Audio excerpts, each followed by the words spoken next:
Congratulations ਜੀ। ਤੁਹਾਨੂੰ ਵੀ congratulations ਜੀ। ਤੇ ਤੁਸੀਂ ਦੋਨੋਂ ਬ੍ਰਦਰ ਹੈਗੇ ਹੋ, ਦੋਨੋਂ ਇੱਕ ਟਾਈਮ ਤੇ ਡਿਲੀਵਰੀ ਵੀ ਲੈ ਗਏ।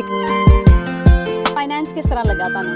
ਔਰ ਤੁਹਾਨੂੰ ਬਹੁਤ ਬਹੁਤ ਵਧਾਈਆਂ ਤੁਹਾਨੂੰ ਟਰੱਕ ਦੀਆਂ। ਤੁਹਾਨੂੰ ਵੀ ਸਭ ਥੈਂਕ ਯੂ ਜੀ। ਮੈਂ ਪੁੱਛਣਾ ਸੀ ਕਿ ਤੁਹਾਨੂੰ ਪਤਾ ਕਿਸ ਤਰ੍ਹਾਂ ਲੱਗਾ ਸਾਡਾ ਟਰੱਕ ਬਾਏ ਕਰਨ ਵਾਸਤੇ? ਕਿਸੇ ਦਾ ਰੈਫਰੈਂਸ ਹੈਗਾ ਸੀ, ਸੋਸ਼ਲ ਮੀਡੀਆ ਤੋਂ ਪਤਾ ਚੱਲਿਆ? ਮੈਡਮ ਆਏ ਸੀਗੇ ਸਾਡੇ ਯਾਰ ਦੋਸਤ ਪਹਿਲਾਂ ਹਨਾ। ਅੱਛਾ ਠੀਕ ਹੈ ਜੀ, ਠੀਕ ਹੈ ਭਾਜੀ, ਠੀਕ ਹੈ। ਥੋੜਾ ਮੋਟਾ ਜਿੱਦਾਂ ਆਪਣਾ ਸੋਸ਼ਲ ਮੀਡੀਆ ਤੁਸੀਂ ਅਪਡੇਟ ਕਰਦੇ ਰਹਿੰਦੇ ਜੀ, ਇੰਸਟਾਗ੍ਰਾਮ ਹੋਇਆ, ਟਿਕਟੌਕ ਨਾ, ਅੱਛਾ ਜੀ, ਉਸ ਤੋਂ ਵੀ ਦੇਖਿਆ ਸੀਗਾ ਜੀ। ਠੀਕ ਹੈ, ਥੈਂਕ ਯੂ ਭਾਜੀ। ਹਾਂਜੀ, ਤੇ ਫਾਈਨੈਂਸ ਕਿਸ ਤਰ੍ਹਾਂ ਲੱਗਾ ਤੁਹਾਨੂੰ? ਔਰ ਬਹੁਤ ਤੁਹਾਨੂੰ ਵਧੀਆ ਹੋਇਆ ਜੀ, ਬਹੁਤ ਛੇਤੀ ਹੋਇਆ ਡਨ। ਹਾਂਜੀ, ਵੀ ਜ਼ਿਆਦਾ ਵੇਟਿੰਗ ਨਹੀਂ ਕਰਨੀ ਪਈ। ਤੇ ਮੈਂ ਪੁੱਛਣਾ ਸੀ ਕਿ ਤੁਸੀਂ ਸਾਨੂੰ ਆਪਣੇ ਫਰੈਂਡਸ ਫੈਮਿਲੀ ਨੂੰ ਰეკਮੈਂਡ ਕਰੋਗੇ ਬੇਸਡ ਔਨ ਤੁਹਾਡੇ ਐਕਸਪੀਰੀਅੰਸ ਤੇ?